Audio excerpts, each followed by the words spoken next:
Hello everyone, Cool here, and I am reading another creepypasta.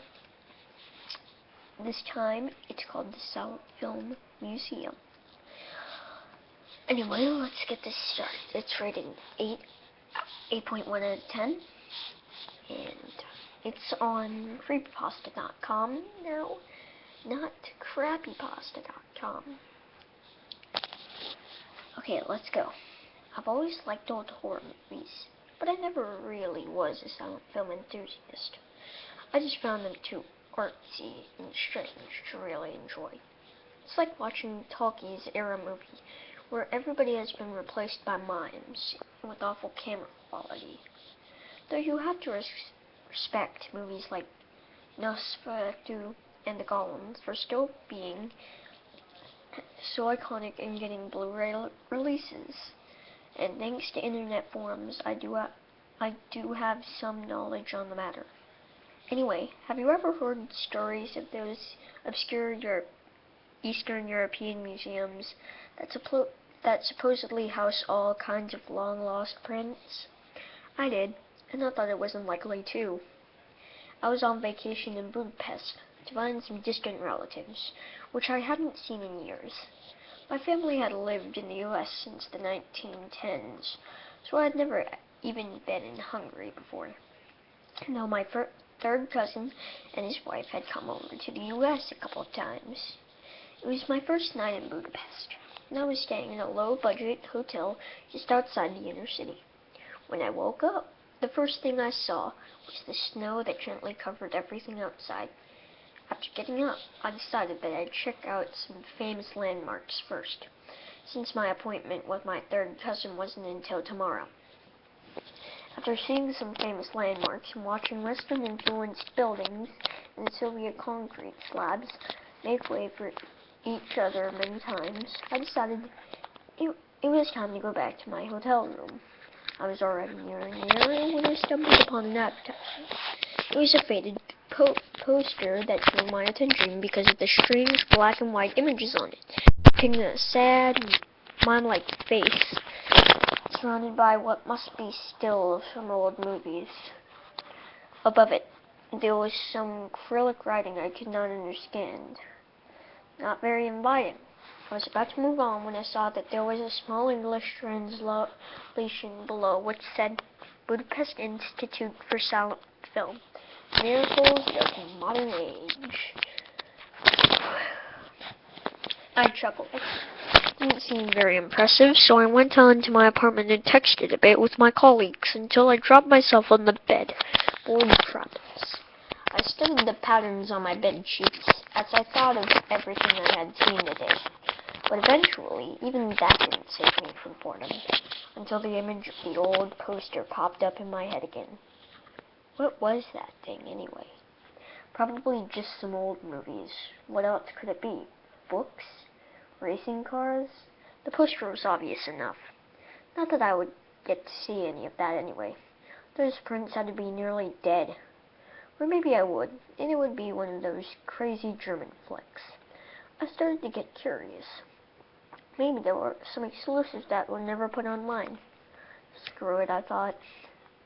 It couldn't be worse than just sitting on my butt here the entire time, could it? So at about 3 o'clock, I went back outside to where I saw the poster. The sad mime's eyes greeted me from the distance, and I could barely make out the address under all the stills. I will not display it here. I want nobody else going to this, not even those who are morbidly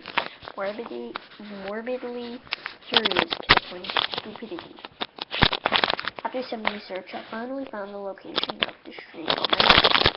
The only thing I'll say about it is that it was far out of Budapest itself. I took a bus ride through the snowy streets, beautiful fields, and eventually the bus dropped me off at what looked like an old warehouse, a quarter filled with old, featureless concrete buildings.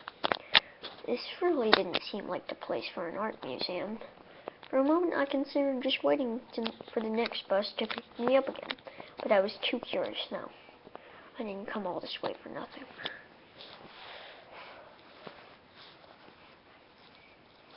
As I looked around a bit, I noticed that a part of the city seemed quiet. I saw barely any people on the street. When I did, it was usually a homeless person walking by, treating me as if I didn't exist. Sorry about that. Technical difficulties. The buildings looked faded, either out of use or just straight out abandoned.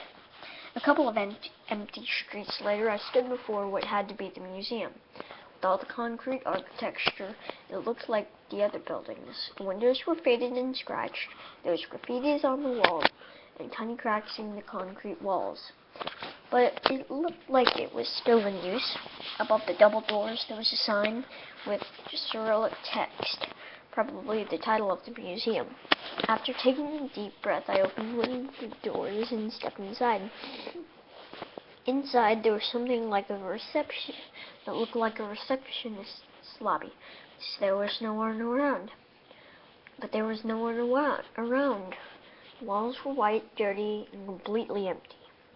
Once again, I considered leaving now, because this whole place was probably abandoned. But then I saw the lobby desk, and it felt like a ring. I did, and the echo sent a chill down my spine. Who knew if this building was even inhabited? My thoughts were interrupted as the sound of footsteps grew louder. I turned around and saw a bearded man in an old business suit step into the room of the hallway. He frowned at me with his cool black eyes, with an emotion that was impossible to determine. After an awkward silence, he started talking rapidly in Hungarian, widely pointing his hands to the hallways and back at me. I tried to tell him that I couldn't understand, but he was getting wilder by the second, shouting at me and forcing me near the door.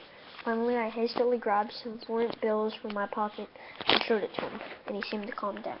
After raising 5 fingers to determine how many bills he wanted, I was allowed to go inside.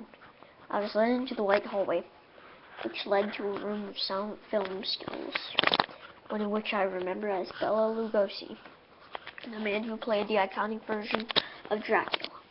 However, the text below, which was in Latin letters for some reason, merely said,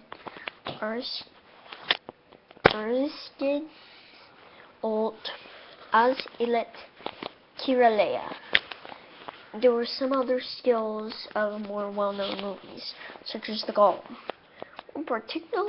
One particularly strange still was Orlok, the vampire from Nosferatu, gazing at the camera from an empty village. I do not recall seeing this in the original film, and I felt deeply unnerved by it, but I was about to discover that this was but the least strange of what this museum had to offer. As I walked back into the hallway, I found that the receptionist was still on the other side of the hall, staring at me with unblinking eyes, as if he wanted something from me. I waved at him, but nothing I did seemed to affect him. For a moment, I considered walking up to him, but I couldn't get myself to do it. After an awkward silence, I moved on to the next room. A huge still of a man with jagged teeth and a top hat immediately caught my eye. It felt familiar, but I couldn't bring myself to remember it. In London after midnight, spoke a creaking voice from behind me. I turned around and I saw an elderly man with a cane smiling at me. Yes, I said back to him, I remember now. But it's a lost film, isn't it?